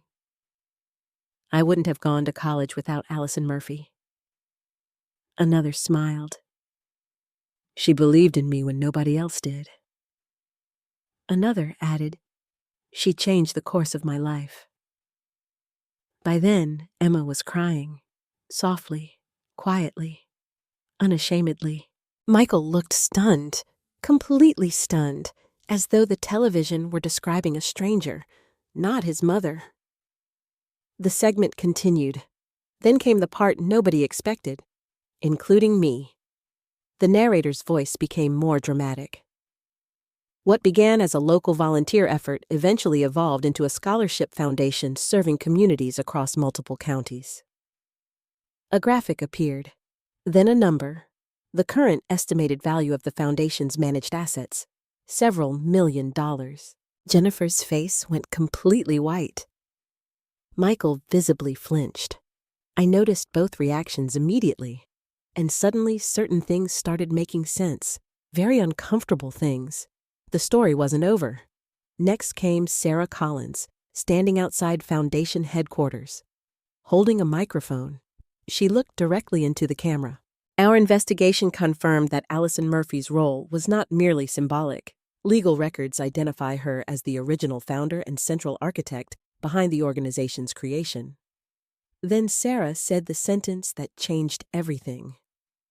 Additionally, Allison Murphy has recently been nominated for the National Community Education Legacy Award, one of the highest honors in the field. Emma gasped. Michael's head snapped toward me. Jennifer looked physically ill. And for the first time in years, every single person in that room was looking at me. Really looking at me. Not through me, not around me, at me. The woman they had moved into a storage room. The woman they called too old. The woman whose opinions supposedly didn't matter. The woman they had nearly convinced was invisible. The segment ended with a final photograph. A younger version of me, standing beside Robert, both of us smiling. The screen slowly faded. The room remained silent. Nobody knew what to say. Nobody knew where to look. Then Michael whispered something so quietly I almost didn't hear it. "Mom." But before he could continue, my phone rang. I looked down. The caller ID displayed Daniel Brooks, and somehow I already knew. The night was far from over. For a few seconds after the broadcast ended, nobody moved. Nobody spoke. Nobody even seemed to breathe. The television screen faded into a commercial, but the silence inside the room remained. Heavy. Uncomfortable. Almost unbearable. Then my phone rang. Daniel Brooks. The name glowed on the screen. I answered immediately. "Daniel." His voice was calm, professional, yet I could hear satisfaction underneath, not triumph, relief. "Did you watch it?" "Yes." "Then it's time." The words sent a strange chill through me. "Time for what?" "Time for the rest of the truth." I looked across the room. Michael was staring at me. Jennifer looked terrified. Emma sat quietly beside me, watching, listening, waiting. Daniel continued. "I'd like you to come to my office tomorrow morning." My stomach tightened. "Is something wrong?" "No." A brief pause. "Actually, something is finally right." After the call ended, nobody knew what to say. The first person to speak was Jennifer. "Allison." It was the first time in months she had sounded uncertain, almost fragile. I looked at her. She immediately looked away. Michael cleared his throat. "Mom?" The word sounded awkward, as though he wasn't sure he still had the right to use it. I waited. For years, I had waited for my son to look at me, to see me. Now he finally was, and strangely enough, I felt nothing resembling victory. Only sadness, deep sadness, because it should never have taken a television broadcast. Michael opened his mouth, then closed it. No explanation came. No apology. Not yet. I stood. "I'm tired." And without another word, I walked away. For once, nobody tried to stop me. The next morning, Emma insisted on driving me to Daniel's office. Halfway there, she broke the silence. "I'm sorry." I turned toward her. "For what?" Her eyes filled with tears, for not seeing what was happening. My heart softened immediately. Emma wasn't her parents. She was young, confused, caught in the middle. I reached over and squeezed her hand. "You see it now." She nodded. "I do." That was enough, more than enough. When we arrived, Daniel greeted us personally. But he wasn't alone. Sarah Collins stood beside him. So did two other people I had never met. One woman from the Scholarship Foundation, another man carrying several legal folders. The atmosphere felt serious, important, almost ceremonial. Daniel led us into a conference room. The moment we sat down, he opened a thick binder. Before we begin, I need to explain something. I nodded. Daniel folded his hands. For years, several people have benefited from the assumption that your role in the foundation was largely symbolic. I frowned. What does that mean? It means most people believed you were simply a volunteer. The words hurt, not because they were insulting, because they were familiar. For years, even I had believed that. Daniel continued. But the legal records tell a very different story. He slid several documents across the table. Original incorporation papers, founding agreements, early financial records. Every single document carried my name. Again and again, again and again. Founder, founder, founder. The evidence was overwhelming. Then Sarah spoke. Our investigation uncovered something else. I looked toward her. What? She exchanged a glance with Daniel, then opened another folder. Inside were copies of real estate records, property filings, legal correspondence, documents I had never seen before. Sarah pointed to one section. Recognize this address? I looked down. My stomach dropped.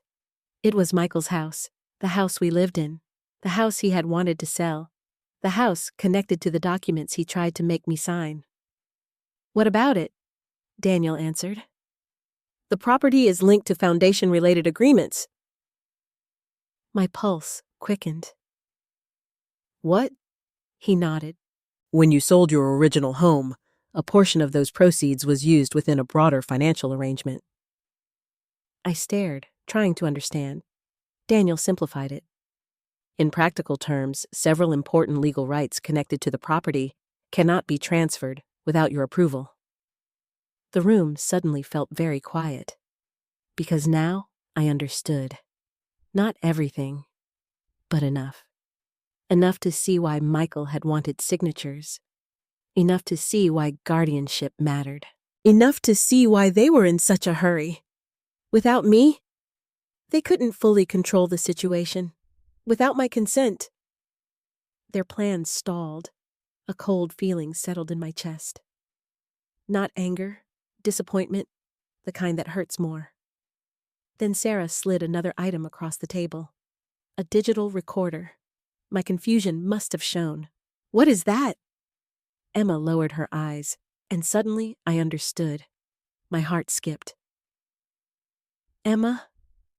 She nodded slowly, tears forming. I recorded them. The room fell silent. I looked at my granddaughter.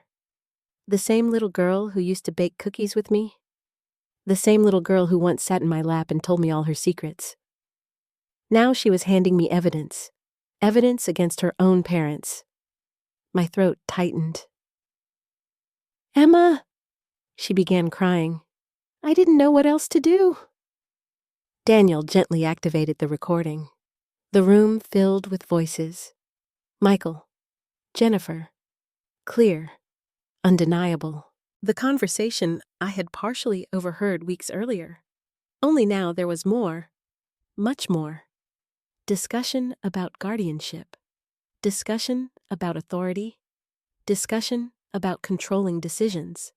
Discussion about obtaining signatures before legal complications emerged. My stomach turned. Each sentence felt like another crack appearing in a relationship I once believed was unbreakable. Then came the worst part. Jennifer's voice. Cold. Frustrated.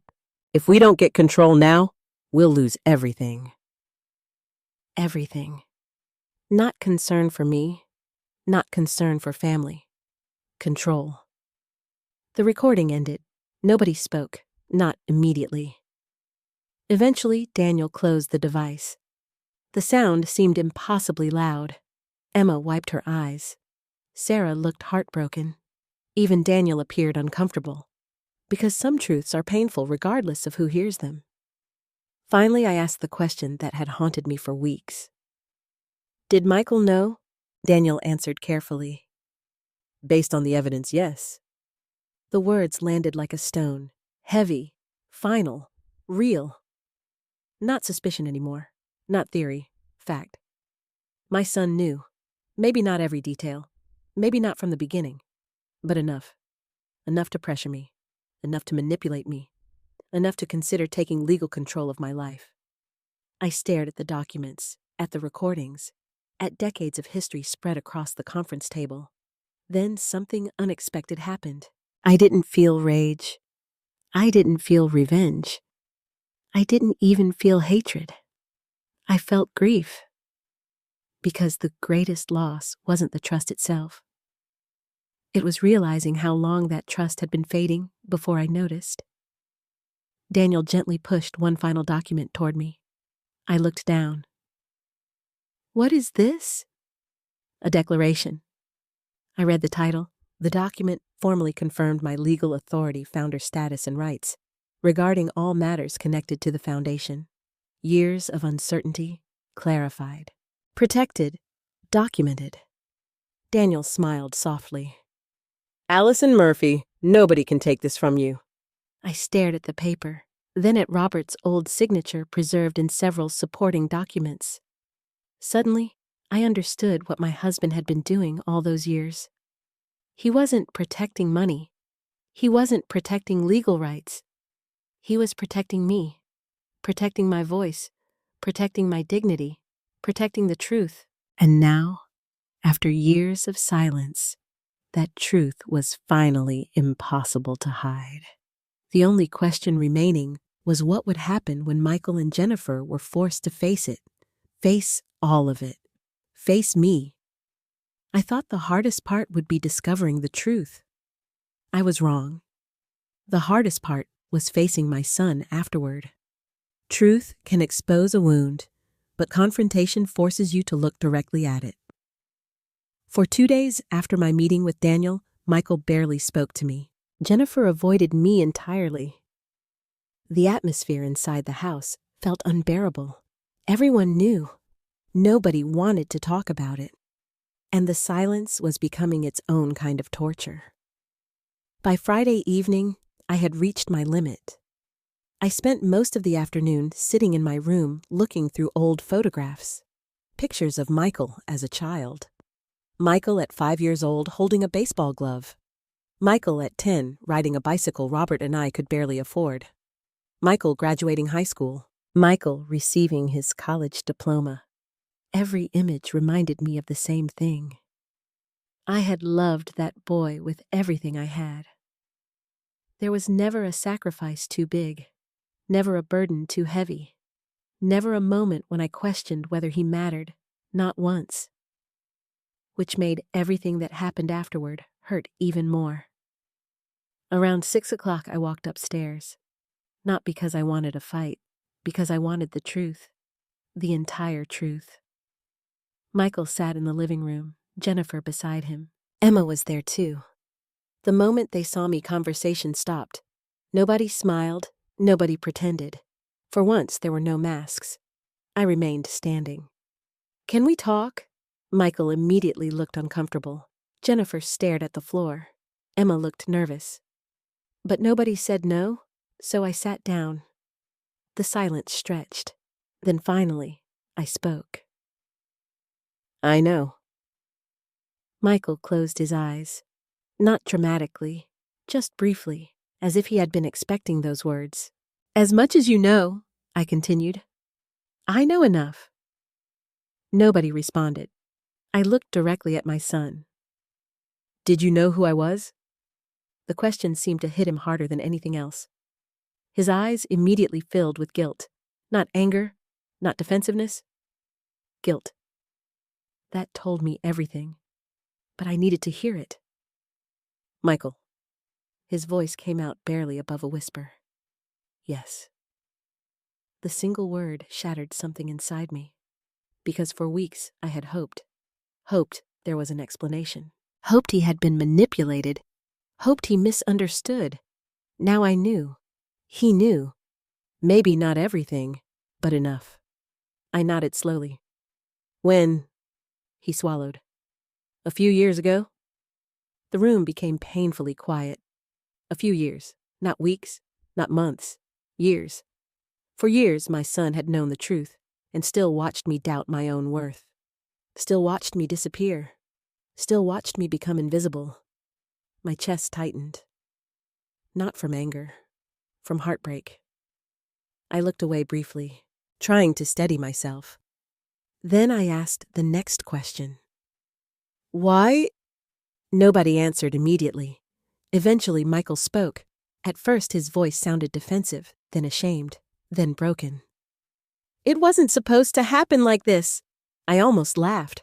Not because it was funny, because every terrible decision in history probably began with that sentence. It wasn't supposed to happen like this. Michael rubbed his face, looking exhausted. The house. His voice cracked. The business. Then he stopped. I waited. Finally, he continued. I got into trouble. The words surprised me. I hadn't expected that. Jennifer immediately looked uncomfortable. Michael stared at the floor. My investments failed. The room remained silent. I lost money. More silence. A lot of money. I glanced toward Jennifer. Her face confirmed everything. This wasn't new information. She already knew. They both knew, perhaps for a long time. Michael continued speaking, almost as if a dam had finally broken. There were loans, business debts, bad decisions. Each sentence seemed harder than the one before. Then he looked at me. Actually, looked at me. And for the first time in years, I saw fear. Real fear. Not fear of me. Fear of losing everything. I thought I could fix it. His eyes filled with tears. I really did. I listened quietly, not because I was forgiving him, because I needed to understand. Michael continued. Then I learned about the foundation. My stomach tightened. There it was, the moment everything changed. The legal rights, the property issues, the founder status. Every word felt heavier than the last. I convinced myself I was protecting the family. Emma looked away. Jennifer remained silent. Even she seemed unable to defend that explanation, because deep down, everyone knew the truth. This wasn't protection. This was desperation, and desperation had turned into selfishness.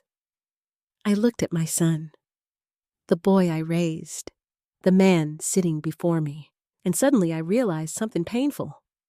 He wasn't evil. That would have been easier. Evil is simple. Michael was something more complicated. A flawed man who kept making one bad choice after another until he no longer recognized himself. That realization didn't erase the damage, but it changed how I saw him. Then I turned toward Jennifer. What about you? For a moment, she looked shocked, as if she hadn't expected the question. Then her eyes filled with tears. I was scared. The answer came instantly, too instantly to be rehearsed. I kept thinking we'd lose the house. She wiped her eyes. I kept thinking we'd lose everything. Her voice trembled. I told myself we were doing what was necessary. I nodded, slowly, because fear often creates excuses. Fear tells people they have no choice. Fear convinces decent people to justify terrible behavior. Jennifer lowered her head. But it stopped being about survival. The room became silent, because that was the truth, the real truth. Not the money, not the documents, not the house. The real problem was that somewhere along the way, they stopped seeing me as a person, stopped seeing me as family, stopped seeing me at all. Finally, I stood. My legs felt weak. My heart felt even weaker, but my voice remained steady. I need you to understand something. Nobody moved. Nobody interrupted. For once, they listened. I spent my entire life loving this family. Tears filled my eyes. I never asked for recognition. I never asked for praise. I never asked for awards. My voice cracked. But I deserved respect. The words hung in the air. Simple, painful, true. I deserved honesty. Another silence. I deserved dignity. Emma was openly crying now. Michael, too. Even Jennifer looked shattered. But I wasn't finished. For the first time in years, I refused to stay quiet. You made me feel invisible. My voice dropped to a whisper, and that hurt more than anything. Nobody argued, because nobody could. The truth was sitting in the room with us, visible, undeniable, raw. Then Michael suddenly stood. To my surprise, he crossed the room, and before I could react, he broke down completely. Not controlled tears, not polite tears, real ones, the kind that come from regret, the kind that come too late. "I'm sorry, Mom." The words echoed through the room, again and again. "I'm so sorry." I closed my eyes. For a moment, I saw Robert. I imagined what he would say, what he would do. Then I opened them again, and finally answered, "I forgive you." Michael looked up, hope flashing across his face. But I wasn't finished. "I forgive you." I took a deep breath. But things are going to change. The hope faded slightly, confusion replacing it. I continued. "Forgiveness doesn't mean pretending nothing happened." The room remained silent. "I won't spend the rest of my life being invisible." Nobody argued. Nobody objected. Because deep down, they knew I was right. For the first time in years, Allison Murphy had found her voice. And this time, I wasn't giving it away. The morning after that conversation felt different. Not easier, not happier, just different. For the first time in a very long while, the truth sat openly inside the house. Nobody was pretending anymore. Nobody was acting as though nothing had happened. The masks were gone, and strangely enough, that made it easier to breathe. Not because the pain had disappeared, because honesty had finally entered the room. I woke up early and walked outside before sunrise. The air felt crisp, cool, peaceful. For months I had carried a constant weight inside my chest. Fear, confusion, self-doubt, loneliness. That weight wasn't completely gone, but it was lighter. As I sat on the back porch watching the sky brighten, I found myself thinking about Robert. As usual, some mornings I could almost hear his voice, almost feel him beside me. And that morning, more than ever, I wished he were there. Because somehow, despite being gone, he had saved me. Not with money, not with legal documents, not with property. He saved me by believing in me when I had stopped believing in myself. That realization brought tears to my eyes. The sound of the sliding door interrupted my thoughts. I turned. Michael stood there, alone. No Jennifer, no Emma, just my son. For a moment, neither of us spoke. Then he slowly walked outside. "Mind if I sit?" I nodded. He sat beside me. The silence stretched between us, not hostile, just heavy. Eventually, Michael spoke. "I talked to the bank." I looked at him. He stared toward the yard. "I sold the investment properties." I blinked. The statement surprised me. Michael continued. "I used the proceeds to pay off most of the debt." I remained silent, listening, really listening. Not because he deserved automatic forgiveness, because he was finally telling the truth. And that mattered. "There will still be consequences," he said quietly. "I know. But I won't lose everything." He swallowed hard. "Not anymore." I could hear the shame in his voice, the exhaustion, the regret. Months of stress seemed to be pouring out of him. Then he looked at me, His eyes were red. "I should have come to you." I nodded. "Yes." His voice cracked. "I know." Neither of us spoke for a while. The birds began singing in the distance. The sun climbed higher.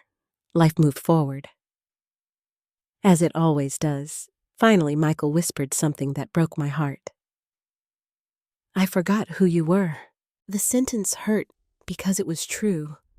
Not Allison Murphy, the founder. Not Allison Murphy, the nominee. Not Allison Murphy, the woman from television. His mother. He forgot his mother. And somehow hearing him admit it felt more important than any apology. A few hours later, another surprise arrived. A car pulled into the driveway. Then another.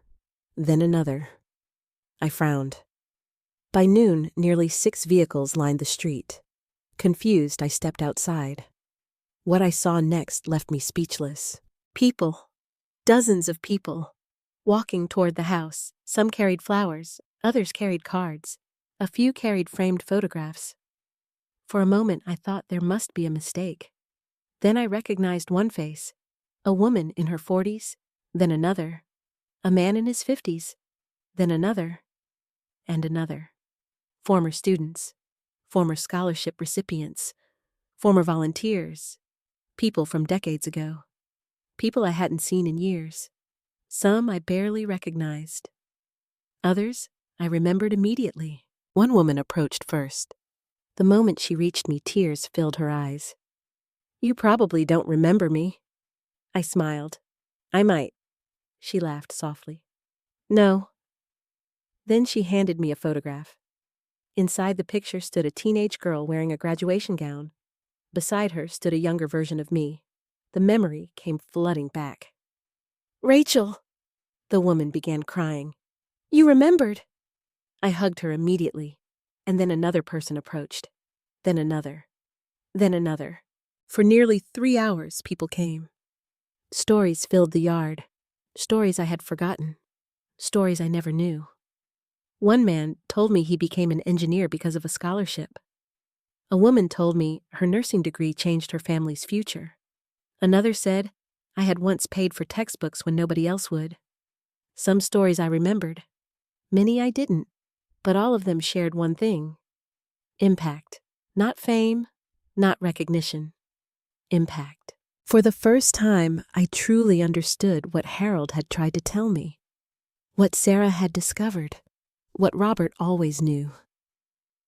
Our lives are measured less by what we collect and more by what we leave behind.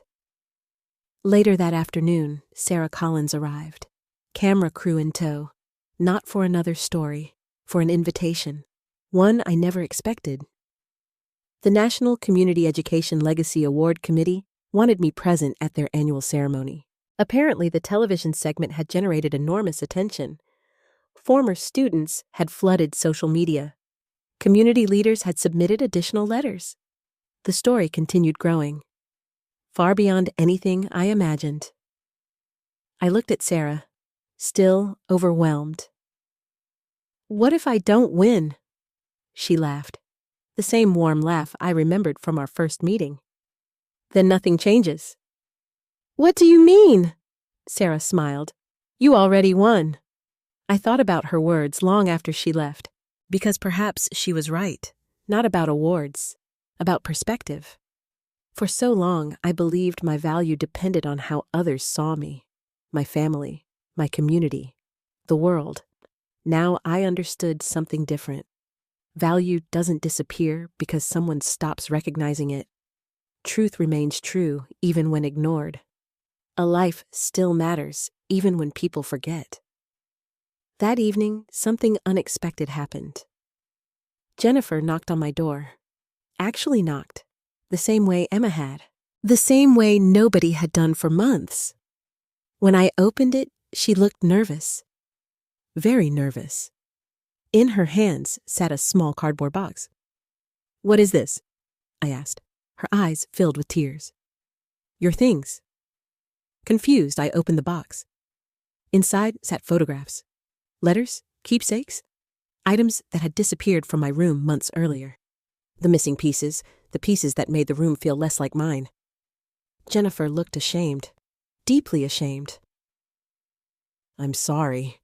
The words came out broken. Real. Not rehearsed. Not strategic. Real. I was wrong. Tears rolled down her face. I was so focused on what I was afraid of losing that I stopped seeing what mattered. The irony wasn't lost on either of us, because that's exactly what had happened. Fear blinded her, the same way it blinded Michael, the same way it blinds many people.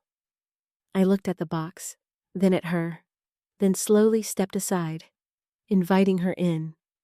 Not because everything was fixed, not because trust instantly returned, because healing requires a beginning. And this felt like one. That night, for the first time in months, the family sat together.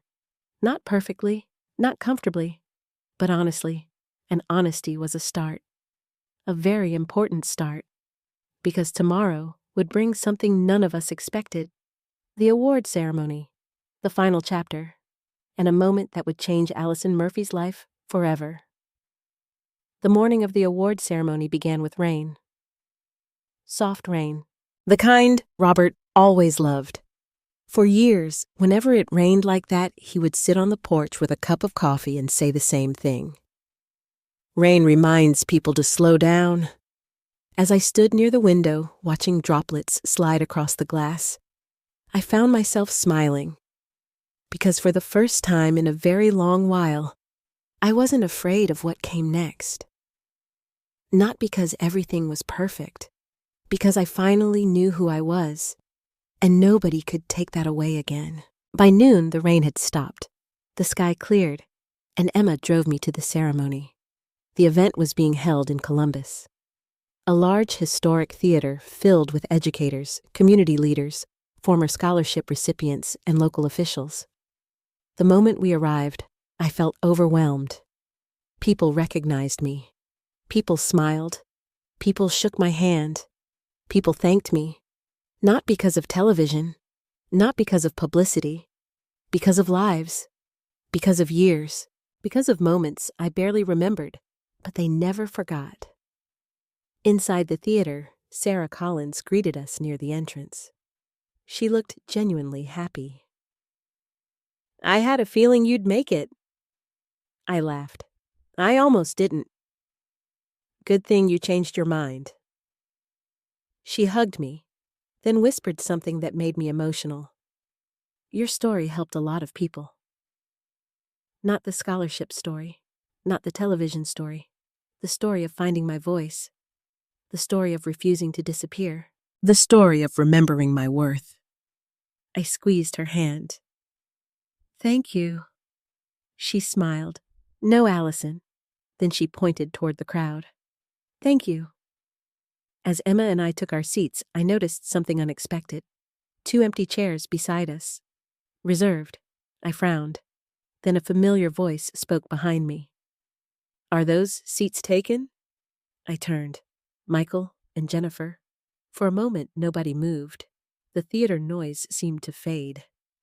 Michael looked nervous. More nervous than I had ever seen him. Jennifer, too. Neither of them knew how I would react. Honestly, neither did I. Then Emma smiled through tears. And suddenly, I knew. "Sit down." Relief flooded their faces.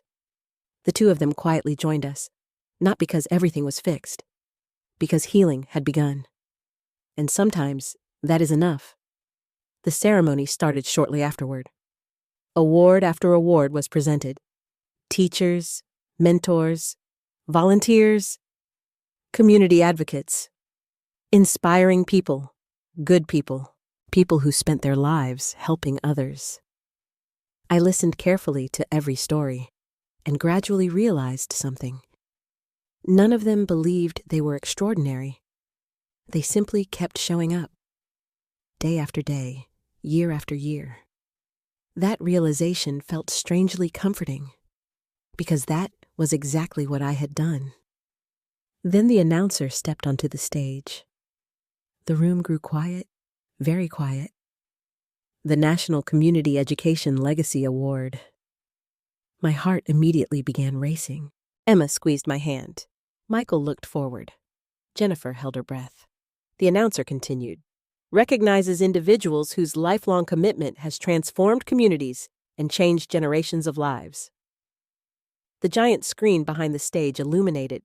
Photographs appeared. Old fundraisers, school programs, scholarship ceremonies. Then photographs of me. Young, middle-aged, gray-haired, decades of life unfolding across the screen. I felt tears gathering immediately. The announcer smiled. This year's recipient is Allison Murphy. For a moment, I couldn't move.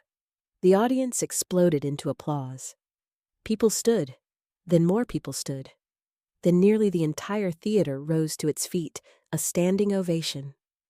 For me, Allison Murphy, the woman who once believed she no longer mattered. The woman who spent months feeling invisible. The woman whose own family nearly convinced her she was finished. I stood slowly, tears streaming down my face. Emma was crying. Jennifer was crying. Even Michael looked overwhelmed. As I walked toward the stage, applause continued, wave after wave. I looked into the crowd and suddenly saw dozens of familiar faces. Former students, former volunteers, friends, neighbors, people whose lives had intersected with mine, people carrying pieces of a shared history. At the podium, I tried speaking. Nothing came out. The audience laughed gently. So did I. After a deep breath, I finally found my voice. When I was younger, my voice trembled. I thought success meant being remembered.